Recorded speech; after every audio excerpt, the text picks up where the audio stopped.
Inmusurat tati Paw-It. Paw-It ti order. Paw-It ti online shopping. Em kadag iti ada iti parents na kan kaupsat na idiwar kat dito iti may isang exciting part kadag iti family dat at mamadang ada ti Paw-It kat madaduman yang atati na ito kanya.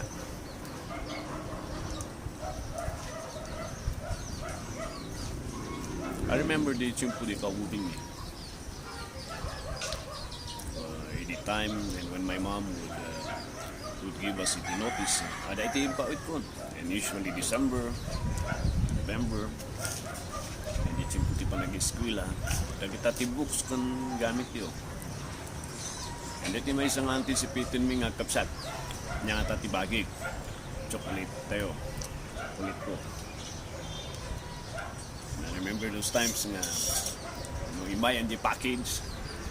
We are all excited to open the package and kitaan mi di bagi mi nga naibagang bagi.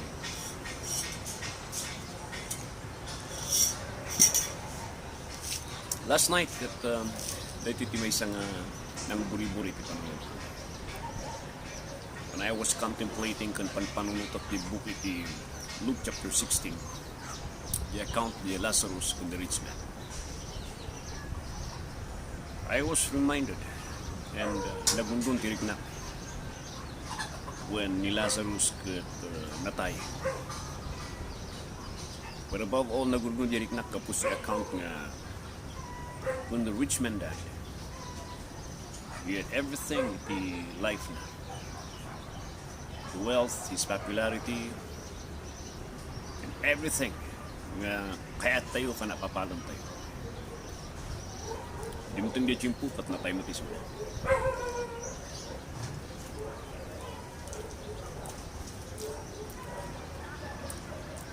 Being a religious, nakita mo niya religiosity na. As a Jew and as a follower ni Abraham, so nagkararag-isuna sa balik na nagkararagan na ni Abraham. Ito talagang tibat-batay na tipanakasalakan pati darada papuputan ni Abraham kan sudah iti religious ini nga tatao. Nung tinangyari kat when he died, ya kararwa nagbalbalay iti bagi sinmina ti bagina. Lukat iti kararwa na bukat di mata ti kararwa na ada di impyerno. In Paw-It ti reliyon, in Paw-It iti basol na isuna di impyerno. And that is a sad story. And that is a sad reality that is happening and that will happen pada tayo.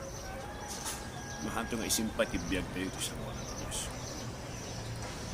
Now for a season iti life tayo iti daga. Maalat tayo amin nga kay Kristo. But there will come a time na nohaan tayo may babawi ti basol tayo. Nohaan tayo nga isardong agtaltalat iti relihiyon kan iti biyag tayo panapintas nga biyag tayo. Nahan tayo nga anayon di naramid ni Kristo Jesus na manubot ng mga isalakan tayo. Di basol matlaang nga di ay. Kundi napintas nga biyag tayo nga pagbatbatayan tayo kung iti relihiyon tayo kung dinaminasyon tayo. Isu ti mangi Paw-It iti kararwa tayo niya.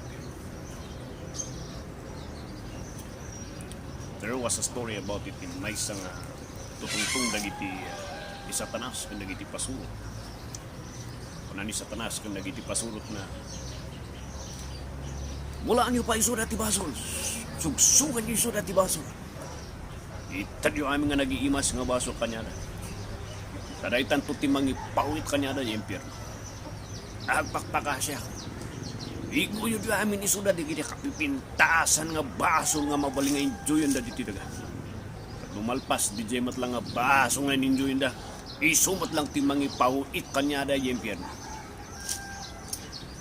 Ako kahit di nga Paw-It. Paw-It ti panakadusa ti eternidad. Nang tisaw ti Apo ada tinapintas nga panakay Paw-It. Dejected kaslaki ni Lazarus. He doesn't have anything in this world. He may not be accepted in the community. Narejectan mabalin isuna ti pamilya nagapos ti sakit na nga daytoy ketong.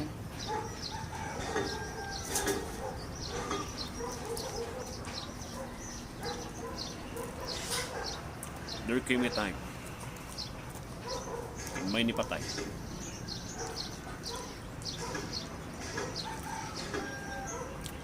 But because of his faith kiniapo Diyos,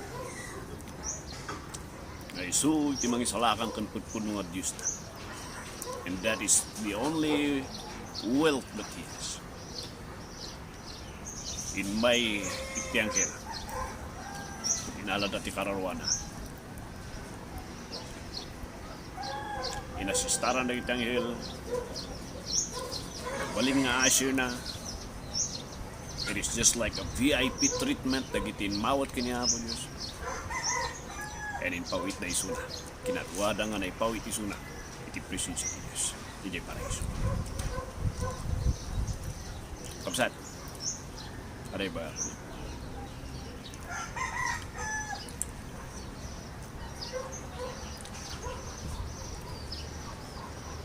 Napanunot mo kadino, katnumat nga may pawit iti karawang. Panay na, iti pa kay pawitan. Walang ti pa kay pawitan ti kararwa. That is the langit or that is the hell. And anybody nga dati ni Christ Jesus, John 14:6, God promised them to be in heaven, to be in the place where Christ is, where God is, and that is the promise kanila.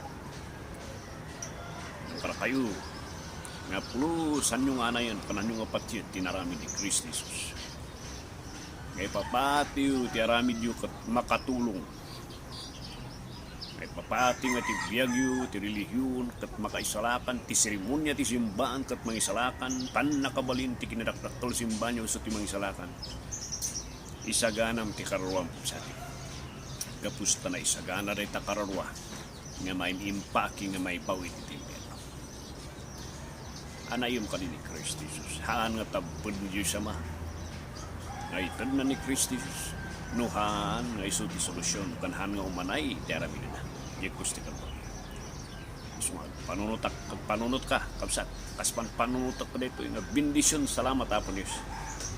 Paligipan nakmanan. When it comes to eternidad, I am reminded iti panagpapawit, iti kararwa. Kaya iti maysa nga pakaipawitan na katiti impyerno kan ti maysa iti langit no ada ka ni Kristo Jesus. Sapay kumakapsat. Ipudnom tingiwat mo nga nagaputi pusom. Ngawatom kananayom ni Kristo Jesus. May sulag magsalamat. Agpakpakasa. Agpakpakasa.